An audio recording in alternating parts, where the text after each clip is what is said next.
నగరపాలక సంస్థ కౌన్సిల్ సమావేశ మందిరంలో మాజీ ప్రధాని డాక్టర్ మన్మోహన్ సింగ్ మృతికి సంతాప సభ జరిగింది.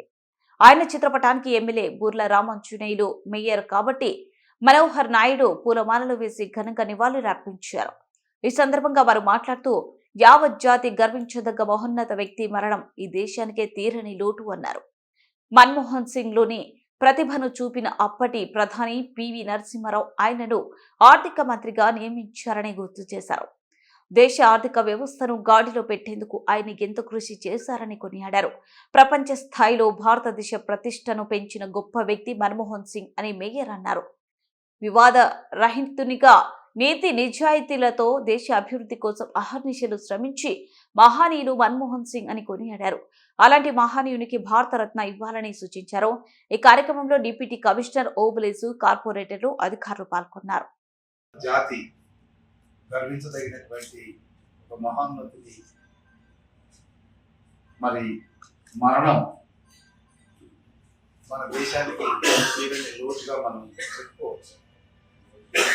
ఎందుకంటే ఆయనకు రాజకీయాలకు అతీతంగా ఆయన యొక్క ఔన్నత్యాన్ని, ఆయన యొక్క ప్రజ్ఞను, ఆయన యొక్క కాంట్రిబ్యూషన్ని ఈ దేశం ఎప్పుడు కూడా మరవదు. మన్మోహన్ సింగ్ అంటేనే ఒక మృదు భాషి, మరి ఆయన చాలా సౌమ్యుడు అనేటువంటిది ఒక కోణం అయితే, మరొక కోణంలో ఆయన చాలా గట్టివాడు, అనుకున్నది సాధించగలిగినటువంటి దిట్ట అన్నటువంటి విషయాలు కూడా మనం మరవాలి.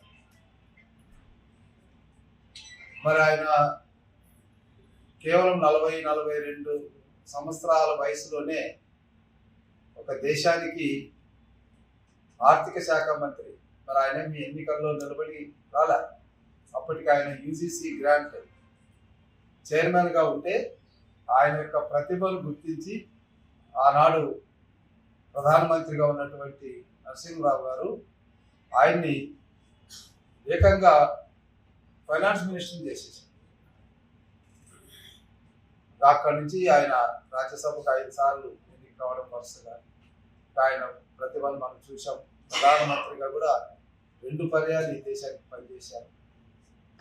మరి నిగర్వి రాజకీయాల్లో ఒక కొత్త కోణాన్ని సృష్టించినటువంటి మహానుభావుని యొక్క కార్యక్రమాన్ని, ఈరోజు సంస్కరణ కార్యక్రమాన్ని మనం పెట్టుకోవడం అనేది మన జాతి బిడ్డను మనం గౌరవించినట్టుగా అనుకోవాలి. ఇలాంటి కార్యక్రమాన్ని ఏర్పాటు చేసినటువంటి మరి కౌన్సిల్కు, అందులో నాకు మాజీ ప్రధాని స్వర్గీయ మన్మోహన్ సింగ్ గారి యొక్క సంతాప సభ కార్యక్రమానికి అధ్యక్ష వహించినటువంటి అసిస్టెంట్ కమిషనర్ గారికి, ఈరోజు భారతదేశం ఒక గొప్ప మహోన్నతమైనటువంటి వ్యక్తిని కోల్పోయింది. ఎందుకంటే ఇందాక పెద్దలందరూ కూడా చెప్పారు, మితభాషి, ముందు స్వభావి, చారిత్రాత్మక నిర్ణయాలు తీసుకోవడంలో దిట్ట, భారతదేశ ఆర్థిక వ్యవస్థ కుదేలవుతున్నటువంటి పరిస్థితిలో ఆర్థిక వ్యవస్థని గాడిలో పెట్టాలనే ఉద్దేశంతో ఆ రోజు పివి నరసింహారావు గారు ఆలోచన చేసి, దీనికి ఎవరైతే సూటబుల్ పర్సన్, దేశ ఆర్థిక వ్యవస్థని మెరుగైనటువంటి రీతిలో ముందుకు తీసుకెళ్ళినటువంటి బహుముఖ ప్రజ్ఞాశాలి ఎవరు అని చెప్పేసి ఆ రోజు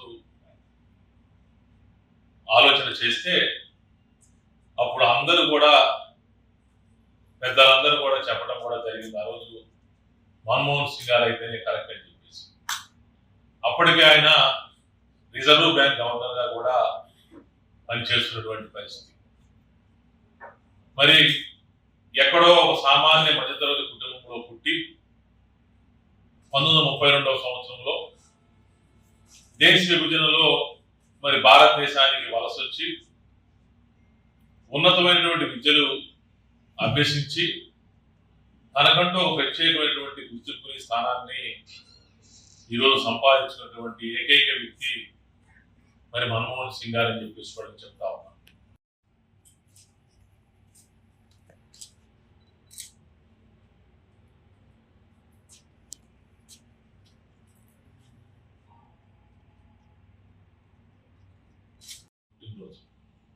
అంటే నాకు తెలిసి దేశ రాజకీయాలలో కాంట్రవర్షియల్ లేని